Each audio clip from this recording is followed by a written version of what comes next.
Today we're going to talk about tequila. Big question, what is tequila? Well, it's not a cactus. It's in the lily family though. It is in the lily, so it has spikes on the leaves and everything. And since we're busting myths, mezcal does not have a worm in it. So if that's what you're thinking, get that out your head too. If you do see a mezcal with a worm in it, just know it was for marketing purposes. It's very touristy. It's very touristy. So tequila comes from this plant called the agave plant, specifically the blue agave plant. They pick it, they cook it. There's several ways of doing this, but it's the juices that you gotta that's important. It's the juices of the agave plant that's important. That's what they ferment. That's what makes your lovely, tasty tequila. Here's a crazy fact. The #1 selling cocktail in America today is the margarita. Despite the fact that vodka is more consumed, the #1 cocktail in the United States is a margarita. So the process, right? They cut off these spiky leaves, right? And this has been done for many generations. This isn't something you could just learn overnight. This is a skill that's been passed down. It's no different than the Americans teaching their children how to run the bourbon distillery, right? That's what's happening. Something's been passed on for generations. It's a lot of work. So they cut off the leaves, and what's called the agave hearts are crushed. Now, these agave plants don't just make tequila. They have a lot of purposes.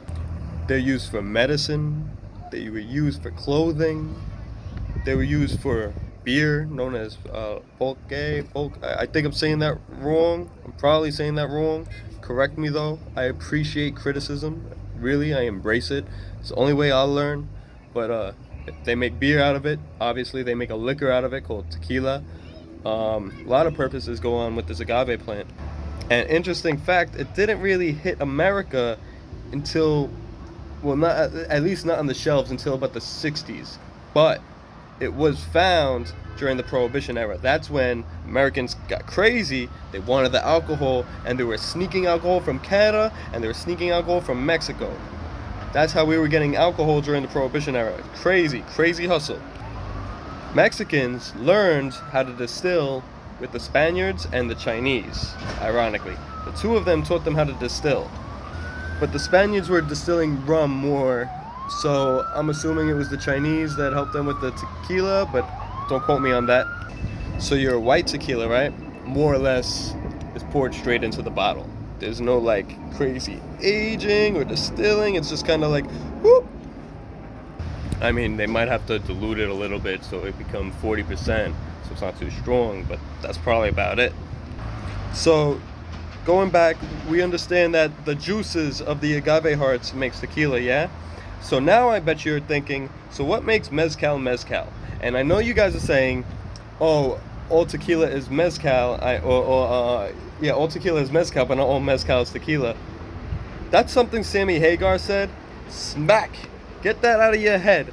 Now, to this day, only Mexico defines what is mezcal, okay? Only Mexico, just like only France decides what's champagne, only Mexico decides what's mezcal. So, that's as of current today. So the difference between the distillation of tequila and mezcal is they take these hearts, right? They take you gotta see my hand. They take the agave heart and they bake it in a stone pit for days. They bake it in a stone pit. That's what gives it that smoke. Once they then baked it for several days, then they add the leaves. To the pit. I don't know why I do sound effects. That's just I do. It helps me visionary it. I hope it helps you. The leaves add fuel. Okay, yeah. So let's break it down. When you got a silver tequila, just so you know, it's referred to as plato, which is silver, or blanco for white. It's got to be bottled within the 60 days. Very important. Joven Abogado, which is just a young tequila, is usually flavored. It's a mixto. What is a mixto? Mixto means they add some kind of sugar. So that's your Casa Dragones, ironically. That's your That's your Jose Cuervo. Casa de Dragones is not that good of a tequila. They add a lot of flavors and other crap to perfect its tequila. So if you think that's a, don't waste your $90. There's so many other tequilas you could get. Avoid those mixtos. Reposado, you saw me do a review on one of those. Well, reposado just means it was aged between 2 and 11 months. I love me some reposados. They put it in a barrel, they usually let it age. That's what I mean. White is more or less put in the bottle because reposados and añejos are they take a little more time, a little more loving. Now we're getting funky. Añejos. So they take the youngest tequila and they age it. Yum.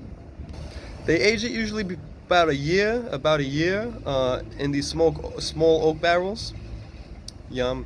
That's why you'll get sometimes a hint of oak. You'll hear me talk about that in my review on C-Note. Remember what I said? The misconception between white liquor and brown liquor? The only reason it's brown is because it was aged in a barrel. That's the only reason it got color. Just like the only reason you got red wine or rosé is because of the skin of the grape. Because everybody knows grape juice is clear, right? I don't know why Concord grape is purple. Now we're getting expensive. Extra añejo. So they take the youngest part of the agave plant and they age it for a minimum of 3 years. They put it in these oak barrels and they're not allowed, ironically, to make more than 600 liters of it. That's why it's so expensive, because there's such a limited amount they can make. Now that we know a little bit about tequila, break down the cocktails. I know everyone knows what a tequila sunrise is, and our favorite, the margarita, we talked about, but nobody talks about the Paloma. Now, what's interesting about the Paloma is this came from one of my boys, and it's a really cool story. He talks about the guy who specifically made the Paloma cocktail uses one type of soda. It's just tequila and grapefruit soda with like a lime wedge. It's not really anything crazy, but squirt grapefruit soda specifically. No other grapefruit soda. You can't use Jarritos. You can't use any of those. Has to be squirt. Otherwise, you're not gonna get that. Most people don't have grapefruit soda, so you'll see a lot of bartenders try to do their best, and they'll make like a soda themselves. They'll do a little grapefruit juice, they'll do a little simple syrup, they'll do a little soda, kind of like the mojito video I did. Remember I talked about it was a lime sparkling soda? Same thing, same concept. I'm going to be making all these cocktails for you guys, and we're going to have lots to talk about tequila. Lots to talk about. I know a lot of us are big tequila fans. I haven't met anybody that really doesn't like tequila, you know? Very few people say that. I love it all. Thanks for watching.